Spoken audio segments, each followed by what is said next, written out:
Black Ops 6 has been out for like 2 weeks now, and I have seen so many opinions on the game so far. Some people hate it, they think it's dog shit. Other people are like, this is the best COD ever, and no one can debate me on that. And I think that may be recency bias, but I do really enjoy the game a lot. In this video, I'm going to talk about what I think about the newest installment of the Call of Duty franchise, and whether or not I recommend this game and who I recommend it to. I've got quite a few opinions, so I'll split them up into 3 categories: positives and negatives, and then like a secret third category that's kind of a catch-all for anything I'm not like sure on or that I think are myths or whatever. That's going in the third secret category. As a guy who's grown up playing literally all kinds of video games, I feel like I'm in a pretty good position to be the voice of casual gamers who just enjoy playing fun video games. I really don't have an interest in the super competitive aspect of most games, but with Call of Duty specifically, I never really got into it, and that's because kind of like how I was first introduced to the franchise. At 10 years old, the first ever Call of Duty game I played was Black Ops 1, which might have been a little bit much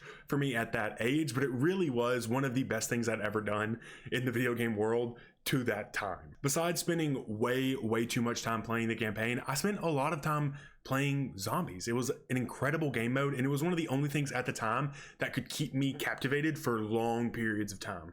It didn't help either that I didn't have a lot of video games, because at the time we weren't super rich, and it's just my friends were getting that game and I wanted it. I didn't even get to play online with my friends. It's just that was the way it was, and that's the game I got. I totally like survived. It was totally fine though, because I played Kino der Toten so many times. I was a little 5 scared me. 5 scared me, but I really like playing Kino der Toten, and the campaign, like I said, super fun. I thought it was one of the first games that I'd ever played that had a really kind of mature story, and I understood it. And I was reading in like a 12th grade level in the 3rd grade, so I understood the complexities of the campaign. Okay, and then once Black Ops 2 came out, like I was able to get Black Ops Live and a microphone and play with all my friends, so I was able to play not only the campaign and some multiplayer, but I played all the zombies maps. Well, not all of them, most of them, all but buried.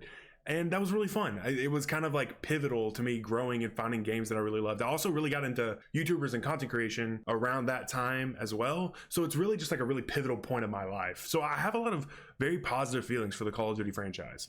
And like coming all the way up today, I've played every single release except for Modern Warfare 3.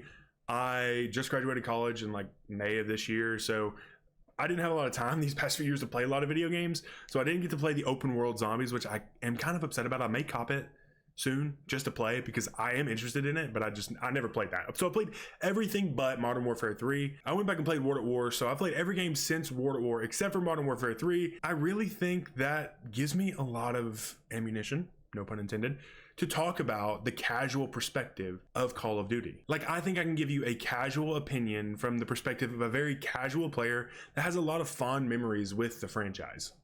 I do have some disclaimers for this video and my opinions, of course. Number 1, if you have differing opinions than I do on the game, I really just want to hear your thoughts. You don't have to yell at me. I just want to hear what you have to say, because I think it's interesting to hear from other perspectives on everything, kind of, but specifically on video games. It's just really interesting. Number 2, like I said, if you don't agree with something I say, just be normal about it. Okay. And number 3, this is kind of obvious, but some of the things I'm going to bring up aren't like new to Black Ops 6. They may have come in Cold War or the open world or whatever, but I'm just going to bring them up here, and I'm probably not going to talk about when they were originally added. So know that I know all these things aren't new just to Black Ops 6, but I'm qualifying them as just part of this game. Just know that I know that all of these aren't brand new mechanics this time around. Okay, let's start with the positives. I'm going to start off strong with something really simple, and it's the character like one-liners, specifically in zombies, because I've heard a lot more of those, but some in the multiplayer, they're so funny. I love them. I think the writing of specifically the character quips is exceptional. I think it brings a lot of life and makes the characters very dynamic in the way they interact with each other and the map and the world, and it really helps you dive in to whatever experience you're doing, whether it's multiplayer or zombies or even in campaign, but I'll get to that in a second.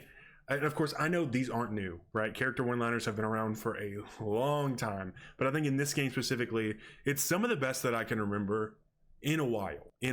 To kind of take that further for my second positive for the whole game, the audio visuals of this game are really impressive to me anyway. This of course includes voice lines, like that is definitely part of the audio package of the game. But I think the story beats of the campaign, the way it's written, some of the cinematics are really, really fun to watch and be a part of. I'm not saying they're reinventing the wheel with this campaign, but I am saying I think it's written very fun. I think it looks really good. I think the characters are impressive. They're engaging. I think they're dynamic. They work with each other very well.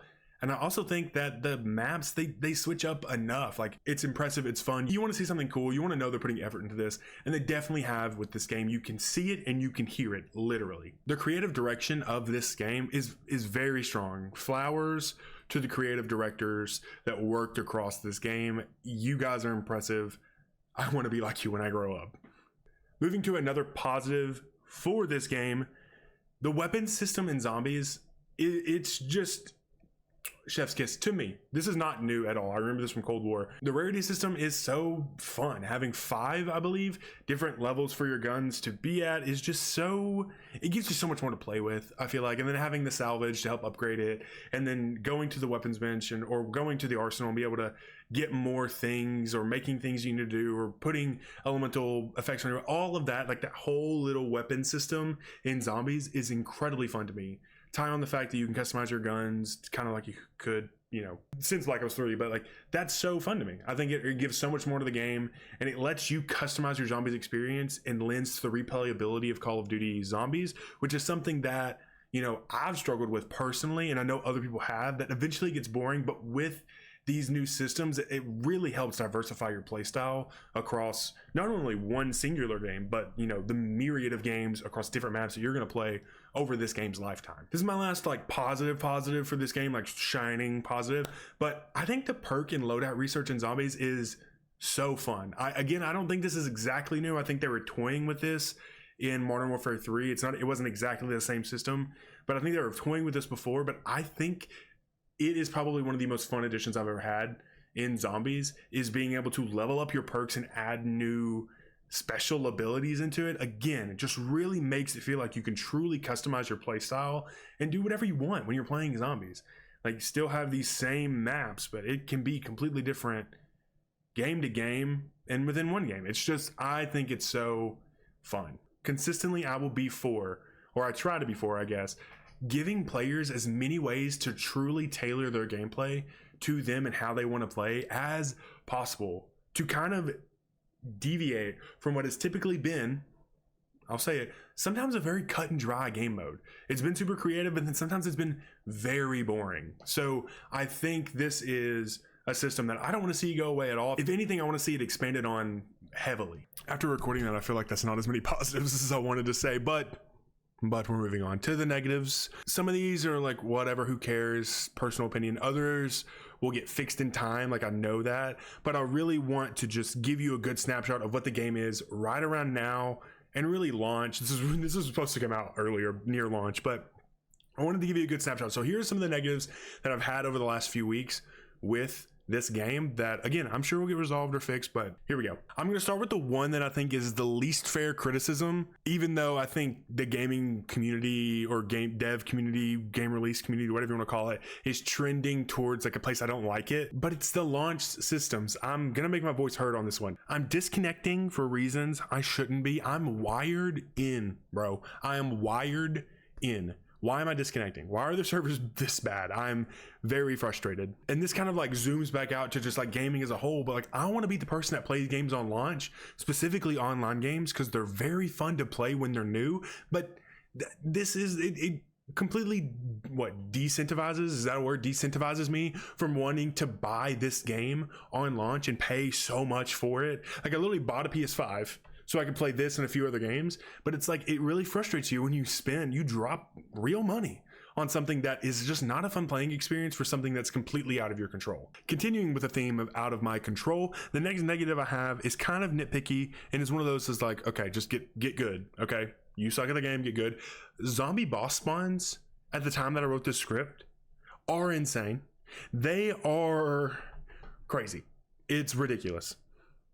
Call of Duty manglers, okay? What I'm saying, change the game mode completely. It is just, there's so many of them, dude. I'm not unique in making this criticism. A lot of people have said the manglers are a problem or the bosses are a problem, fix it please. I think it's fun. I think we wanted a hard game mode. I'm definitely enjoying it being difficult, but Lord have mercy. Please, Lord have mercy. It just starts feeling extreme really fast. And again, it's frustrating, but it's like a good kind of frustrating, like, oh, it's so hard, I can't wait to get better and not die, whatever. But it lends to the replayability, but it's just so intense right now. All right. This is another negative that is very prevalent within the community. This is probably the most basic neg on the game possible, like ever. But it's the multiplayer maps. I know I said I didn't play a lot of multiplayer, but I love a good palette cleanse. If you've watched me stream, I suck really bad, but I love having some fun. You know what I mean? It's one of the most popular game modes of any game ever. So yeah, I play some multiplayer. All that being said, I'm no expert, but I think the doors in general are stupid. Doors on these maps, dumb, stupid, bad, get rid of them. I hate them. Bye. Don't want to see them. Bye. Okay. And then some maps are really large. And I personally don't hate that as much. I know some like veterans of the community are like, you know, this isn't Call of Duty. This is this is so atypical for this, and it's not what we want to see. But I personally, I don't mind a big map, but if you have a literally area size huge map, we don't also need doors and nooks and crannies and like, I think it's one or the other personally for the enjoyment of it all, right? I think the ground war aspect of huge maps is really fun, but then when it feels like it's really just 5 small maps or 3 small maps shoved together, it's not really conducive to fun, fast-paced gameplay, which I think is really what Call of Duty is for a lot of people, or what a lot of people want out of the game. My last true negative, and this one is actually the one I feel with all of my heart and soul to the deepest core of my being. Like, I swear if I was in the room, I would have fired the person that came up with this. No hate, all love, but I'm being honest, okay? That menu screen, not the classic Call of Duty Black Ops menu screen where it's like the menu screen that looks like it's a freaking store page. Oh my God, I'm actually getting mad. Like, it is so annoying to look at. I don't think it's pretty. I think it's ugly, and I think it's just there so you try to spend more money and you go over and look at all the other games. That's the only reason it's there for, and I hate it so much. I want to be able to turn it off, and if I can turn it off, please let me know how. Oh my gosh, I hate seeing it on every single launch. Visually, it does nothing for me. If they were going to have something like that there, they could have made it so much cooler, but it's not. It's literally just a grid, a collage of stupidity, in my opinion. All that being said, those are my nice, neat positives and negatives out of the way. We're moving on to what I would like to passionately was not the word I was looking for. Affectionately, there we go. Call this the secret third category of opinions. Okay. Again, these are all kinds of things. These are things that maybe I don't fully understand. These are things that I don't care for, but I understand are net positives for the game. These are things that I think are stupid that people are complaining about. Like, this is really just a catch-all for something I want to talk about. So it's really grain of salt with this stuff. Truly really grain of salt with everything I've said, but really grain of salt with this if you have strong opinions about this game. Okay, first thing is the scaling cost of perks. I mean, I understand that it is useful to know it's like 2,500, 3,000, 3,500, 4,000. Like, that is helpful, and it makes it a little easier, but nostalgia just makes me want to have set costs for set perks. Like, to me, that is a little more real world grounded. Call me crazy. So I really want it. Personally, again, I don't like it, but I do see how it's a net positive for the game. But I will offer a rebuttal. I think, if my math is correct, you're spending more money on perks. I'm like pretty sure, right? Because 1, 2, 3, 4 perks, 5 perks, double tap's not anymore, but 5 perks I know for sure are cheaper than 3,000. Stamina up, double tap, it's not there anymore. Juggernog, quick revive, and Speed Cola is right at 3,000. So I think over time you're actually spending more points on perks, which brings me to my next point of it's storming, I'm getting all kind of weather alerts, whatever. Some of the new age zombie mechanics, specifically points, the game is more expensive, and I feel like it's harder to get points. Like, I don't understand, is that just for the difficulty of it all? Like, make it harder because you're broke the whole time? Like, I don't get it. but I can get past it, right? Again, I think the game's really fun. It is just balanced well enough, in my opinion, to still be enjoyable, but it just doesn't feel the same. But that's not a bad thing.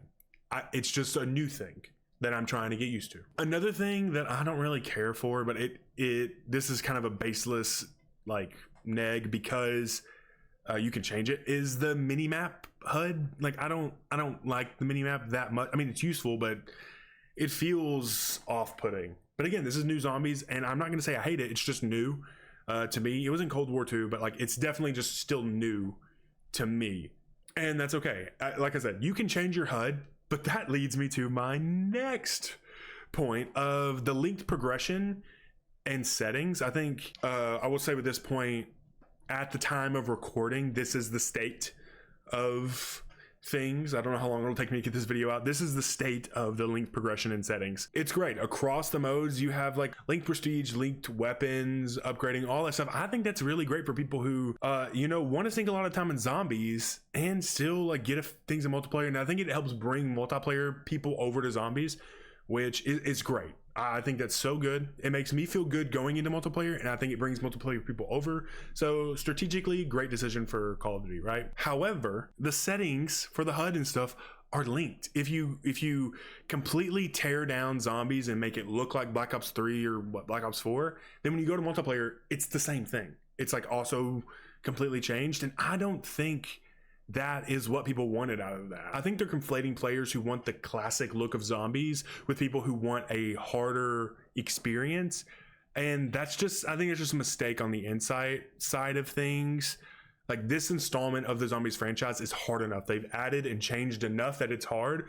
So changing things down to like a hardcore HUD is really more for the classic look and not for difficulty. I'm not saying there's not people doing it for difficulty reasons, but I can't see why people would do it right now when in and of itself, this is still very new and people are having fun just playing. And you go all the way back to the zombie boss spawns and all this other stuff. It's definitely hard enough, right? Than having health markers and a minimap. Like it's hard enough. So people who want it difficult and people who want it classic aren't the same people, I don't think. All right, this is the thing everybody wants me to talk about. Actually, no one has asked me to talk about it, but I'm going to talk about it anyway. And it's skill-based matchmaking. Everyone has an opinion on this. And I really want to hear yours, specifically if you play competitively or even if you're just really good and you feel like you're getting screwed over by skill-based matchmaker or whatever. I want to hear your opinion. To me, I feel like it has a pretty good use for the casual player in multiplayer, but I think it should be toned back maybe a little bit. I don't know the intricacies of matchmaking server side, how you figure out the best way to match people up against each other. Like I don't know the science behind it. I understand like how it kind of works, but I don't understand the science behind it. But sometimes the whiplash is really intense. Sometimes I'm playing just a normal game and I get interrupted or I do something and I'm just not being able to focus completely and I play really bad and I'm in a bot lobby and then I play really good in that bot lobby and then I'm playing against people have phased up and I'm like, okay, let's relax. This is kind of crazy. So maybe there's a balance in there with skill-based matchmaking, but I like it for the most part. But again, this is something I want to hear opinions on because I know people, they don't like it that much. So, and the last thing I'm going to talk about in this video, opinion-wise, is skill-based damage. Give it up. Give it up for skill-based damage, everybody. Single-handedly keeping god-awful Call of Duty players in the running. Just kidding. I've seen discourse around this kind of everywhere, and I'm not really sure that there's any merit to it at all. I think they're conflating a lot of different things together with it. I think the criticism of the things that are happening that make them think they're skill-based damage are completely valid, but I don't think the actual thing of skill-based damage exists. Okay, we've been assured by Activision that these things aren't real. Matchmaking processes aren't going to affect your damage output or your accuracy at all. Simply put, there's no matchmaking system that makes people better within a singular game. There is skill-based matchmaking, but I don't think there's skill-based damage. It's a cope argument, I'm sorry. It's almost likely a little bit of not being as accurate as you think you are, and then servers being annoying in a really large variety of ways, which I covered all the way back up at the top of my negatives. Tick rate, connection, instability, different things like that. It's unfortunate that we've reached the point where people are accusing Activision of like skill-based damage, but I don't think it's a real thing. And if it comes out and it's real, I will eat my words. Literally, I'll print it off on a cake and I will eat it. I promise. Swear to God, I will do it. But I don't think it's real. I definitely think the conditions that are leading to the conclusion are real, but I don't think the conclusion is real. Speaking of conclusions, should you get Black Ops 6? I don't know. To echo Charlie, aka Penguin Zero, aka Morse Critical, if you're looking for something that redefines the Call of Duty formula, this is not the game for you. Like, at all. If you want a solid first-person shooter that's an installment of the Call of Duty franchise, builds on the Black Ops storyline, and has 3 net positive game modes, then you'll probably enjoy this game a lot. If you're still on the fence, just wait a little bit longer to see what else is coming out in this game. We've got new maps and multiplayer, new maps and zombies. Already announced the Citadel is coming in Season 1, and that's really exciting. So just give it a little bit more time and see if you think it's worth it. Maybe even wait till all the content's out, but you may miss out on all the fun of stuff dropping. You know, you give and you take some. And if you have Game Pass, there is literally no reason to just download the game. It is free on Xbox Game Pass as of recording this. You literally have no reason to not try it. This game is a solid installment, which is not surprised given it took a few years to develop. I'm super excited to see where the game goes in the future, specifically the zombies. Like I said, we've already got some more content coming. I'm so excited. And if you want to run zombies, my Discord is linked below and it'll be the first comment in the comment section. So please join my Discord so we can run some zombies. I really, really want friends to play with. I'm so lonely. That said, thank you for watching and I will see you later.